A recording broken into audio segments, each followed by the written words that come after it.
Hi there. It's a bit of a longer story, so don't worry, I'm not going to read it all. I was writing this about a week after the earthquake happened, and I was looking online at all the stories that were coming out, and that's where it comes from. It's based on the story of one particular guy. I'm on the wrong page myself.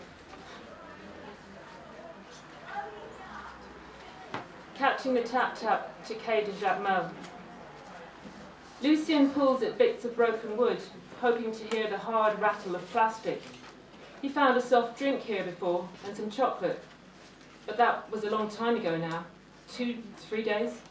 He's been down here now, he doesn't know how long.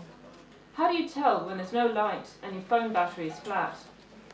Just inches away, there could be more food and drink that he hasn't found. Let's keep searching.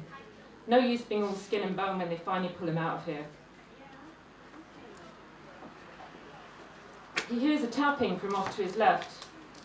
You still hanging on there, Luke? The old woman, Agnes, her voice a hoarse whisper. Oh yes, I'm not going anywhere. You've been quiet, she says.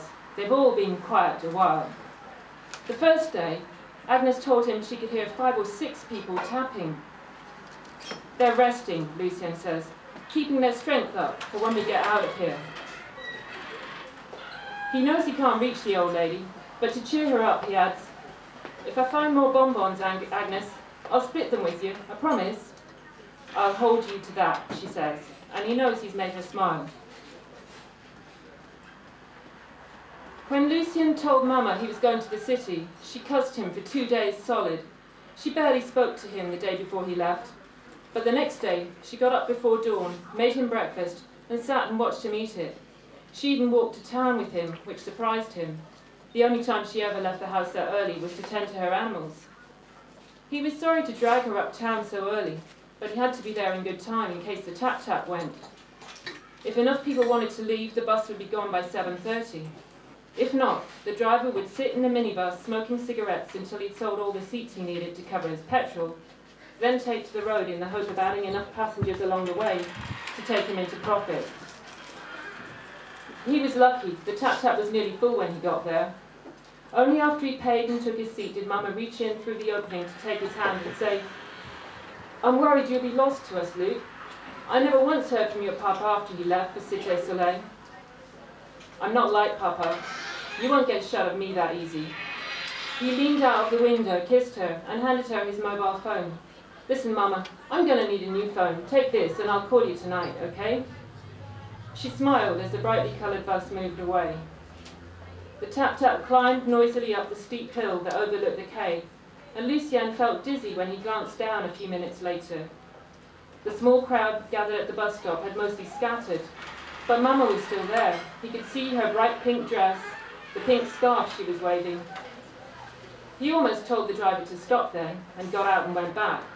But he didn't. He just leaned out of the open window and waved. He called her every night from Port-au-Prince until his old phone stopped working. When Lucien wakes up again, he's cold. His legs are stiff, and the one that's been hurting him feels numb. He taps the wall, but no one answers, not even Agnes. And for the first time, he feels nervous. His grandma told him before she passed away how she'd seen the blinding white light that comes to people when their souls leave their bodies. He remembers her telling him about the light at the hospital a few days before she died. She fought the light off that first time, but it came back for her. This is what he's thinking when he sees the white light coming for him. Fear wells up from deep within his body. Lucien shuts his eyes and turns his head away, still fighting. He will not, he must not see this light. This light is for the dead people, not for him. He wants to live. Tap, tap. You see it? Agnes's cracked whisper takes him by surprise. You see that light? He really thought the old woman was gone this time. Maybe she has gone and she's coming back to fetch him. Then Lucien grins as suddenly it all makes perfect sense. The world is not ending, it's beginning again.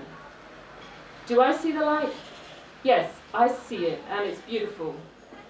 You're right, Agnes says, jubilant. We are getting out of here.